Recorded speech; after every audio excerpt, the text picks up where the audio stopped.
Warning, this episode contains mild to heavy explicit spoilers. Listen at your own risk.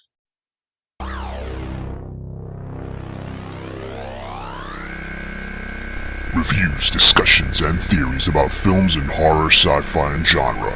This is the Horror Deconstruction. Like, share, and subscribe to hear more.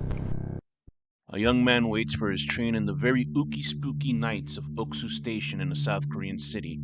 He observes the undulating gyrations of a mysterious woman fighting a losing balancing act as she drunkenly sways, her face hidden by long locks of black hair.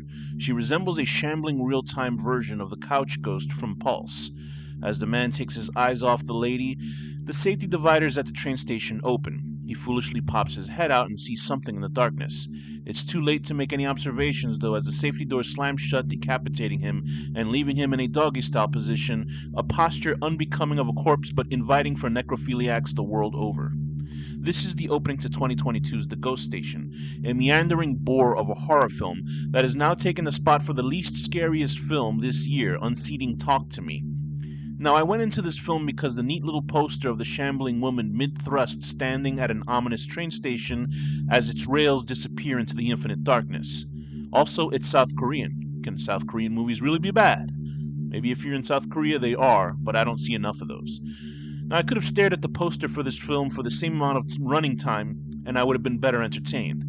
I would think that at a brisk 1 hour and 19 minutes, it would be a quick watch that turned into a 3-hour ordeal fighting with my boredom.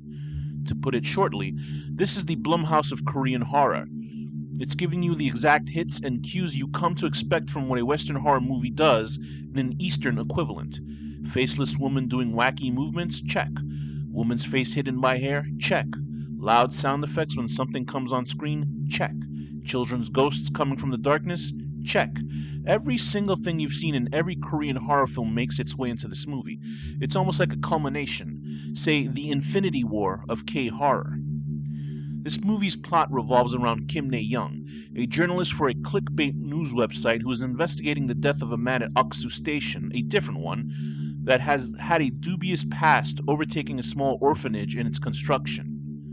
Soon, she begins hearing of unsettling tales of children appearing at the sites of these incidents. A coroner, known as a mortician, informs her of his close encounter of the ghostly kind, a large scratch appearing on his hand as evidence. Na-young is in deep trouble with her ball-breaking boss over a possible lawsuit for defamation from a story she did earlier, so she has to bring in some good news for their website, or she will have to pay off a case-stopping fee.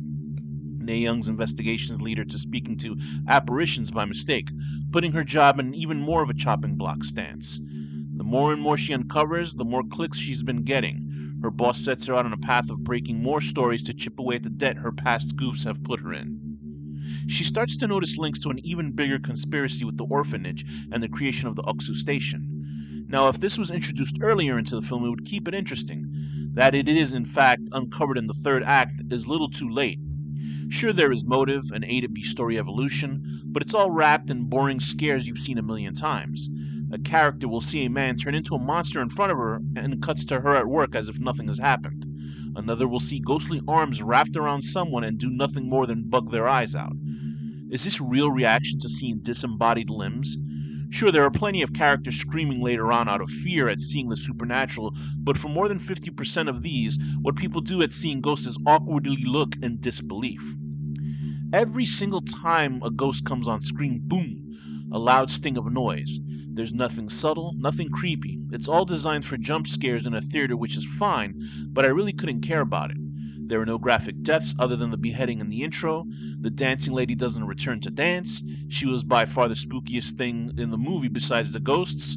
Actually, she was spookier than the ghosts. She should have came back. There's its biggest plagiarism also, The Ring.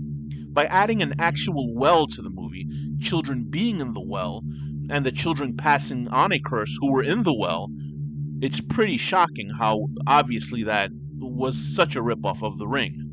It's really boring, really well-tread material that has only one satisfying comeuppance in its finale like most Korean television and film do.